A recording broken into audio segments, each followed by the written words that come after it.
Want to get this briefing by email? Here's the sign-up. Good evening. Here's the latest. Aaron P. Bernstein, Reuters. 1. Republicans in Congress are pushing ahead with their efforts to get a sweeping tax bill onto President Trump's desk by Christmas. The Senate unveiled a bill that delays a big corporate tax cut until 2019 and keeps several valuable deductions, but completely eliminates the one for state and local taxes. The House and Senate proposals diverge on important provisions that will be challenging for lawmakers to rectify in the coming weeks, in part because of competing political priorities facing members in each chamber.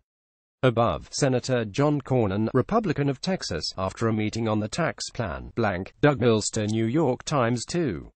"You're a very special man," President Trump told President Xi Jinping at a news conference in Beijing, showing uncharacteristic deference on a state visit that has been heavier on ceremony than tangible results. Mr. Trump may hope that cultivating a personal connection with Mr. Xi will help push him on North Korea and trade, but so far, the Chinese have made no significant concessions.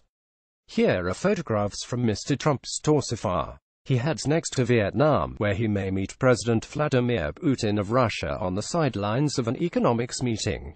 Mike Cohen for the New York Times. 3. We're reconfiguring DealBook, our finance blog, to focus on the intersection of business and policy. Sign up for the newsletter here. We interviewed top American executives at the annual DealBook conference. Speaking publicly for the first time since he became the head of Uber, Dara Khosrowshahi, above, said he was working hard to change the company in light of the scandals that led to his predecessor's ouster. And Randall Stevenson, head of AT, said selling CNN in order to push through his company's acquisition of Time Warner is off the table. Gerald Herbert, Associated Press. 4. The Federal Emergency Management Agency is finalizing extraordinary plans to fly about 3,000 residents of Puerto Rico still living in shelters to New York and Florida. There's still little lodging available on the island, and the authorities are facing questions about the death toll. The official number is 55, but statistics show that 472 more people died this September compared with the same month last year. With temperatures exceeding 90, the lack of power hit the elderly particularly hard. Hiroko Masui, The New York Times. 5. Today on our podcast The Daily, we talked to Stephen Bannon, the president's former strategist, about this week's election in Virginia. The results of the vote were widely portrayed as a rejection of President Trump. But Mr. Bannon, above at our headquarters, says that's all wrong. The New York Times. 6. Sexual harassment accusations continue to upend careers. 5 women told our reporters of UAL misconduct by the comedian Louis C.K. above that involved masturbation. The premiere of his new was abruptly cancelled. Roy S. Moore, the Republican nominee for Senate in Alabama, was accused of making UAL advances toward teenage girls in the 70s and 80s. Republicans moved en masse to distance themselves.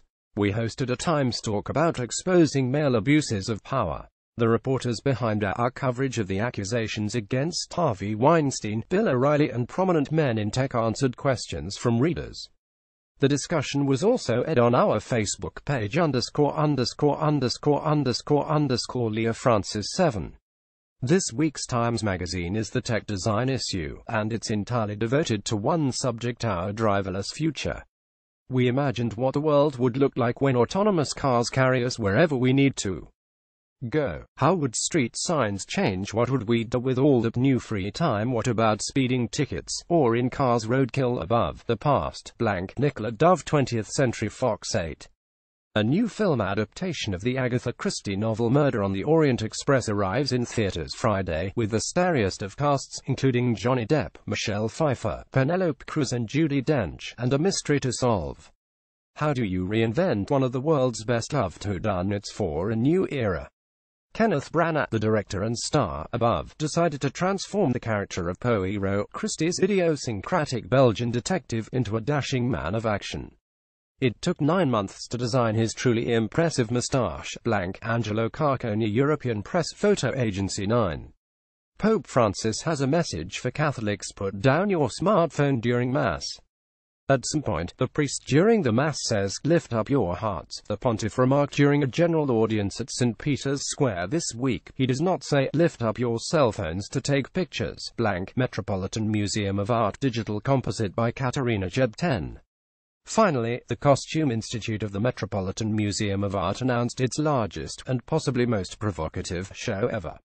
Its blockbuster 2018 fashion exhibition will be Heavenly Bodies Fashion and the Catholic Imagination, featuring ecclesiastical garments from the Vatican, works from the Met's collection and designer garments inspired by Catholic iconography and style. Above, works by El Greco and Cristobal Balenciaga. Beauty has often been a bridge between believers and unbelievers, the lead curator said. And just imagine the Met's Gala in April.